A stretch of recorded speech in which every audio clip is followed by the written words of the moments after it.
Magandang gabi, Pilipinas. Hindi nagbabago ang paninindigan ni Pangulong Ferdinand R. Marcos Jr., lalo na sa pagprotekta sa teritoryo ng Pilipinas. Ayon pa sa Pangulo, kailangan din napantayan ang karapatan ng bawat Pilipino, lalo na sa West Philippine Sea. Kinilala naman ng Pangulo ang mahalagang papel ng alyansa ng Pilipinas at US para maprotektahan ang kapayapaan at seguridad sa Indo-Pacific region. Yan ang ulat ni Kenneth Pasyente. Sa harap ng mga tensyon, muling iginiit ni Pangulong Ferdinand R. Marcos Jr. na hindi matitinag ang posisyon ng Pilipinas sa usapin ng soberanya, seguridad at pagkakaisa sa Indo-Pacific region. Respect for our sovereignty, sovereign rights, and jurisdiction is and has always been and will always be non-negotiable. Sinabi yan ng Pangulo sa kanyang pagdalo sa kauna-unahang Manila Strategy Forum ng Center for Strategic and International Studies o CSIS. Araw-araw na humaharap ang Pilipinas sa mga banta sa karagatan mula sa iligal, agresibo at mapanganib na mga kilos sa sarili nitong teritoryo. We in the Philippines can say this with certainty because we face the threat every single day.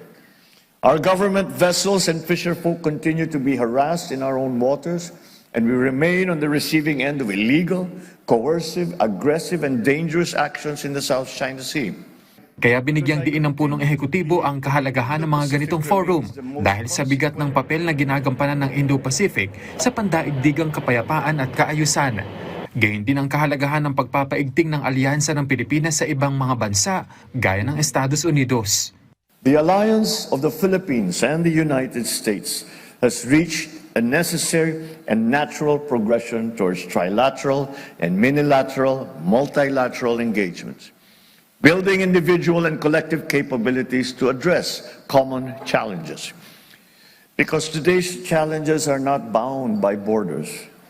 Because of that, cooperation is absolutely essential.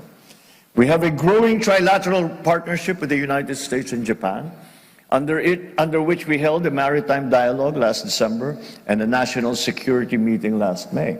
Ipinunto pa ng Presidente na bukod sa usapin ng depensa, mas napapalawig ng mga partnership na ito ang ekonomiya. Kabilang dito ang pagsusulong ng mga proyekto gaya ng railway projects, teknolohiya at maritime security. At bilang susunod na chair ng ASEAN sa susunod na taon, sinabi ng Pangulo na muling ipapakita ng Pilipinas ang kakayahan ng rehiyon sa harap ng pandaigdigang pagbabago. In its almost 60 years of existence, ASEAN has enjoyed decades of unparalleled growth and enduring peace thanks to its unique brand of multilateralism.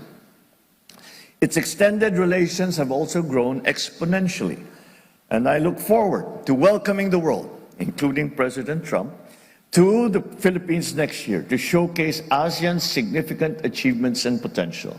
Kenneth Pasyente, para sa Pambansang TV, sa Bagong Pilipinas.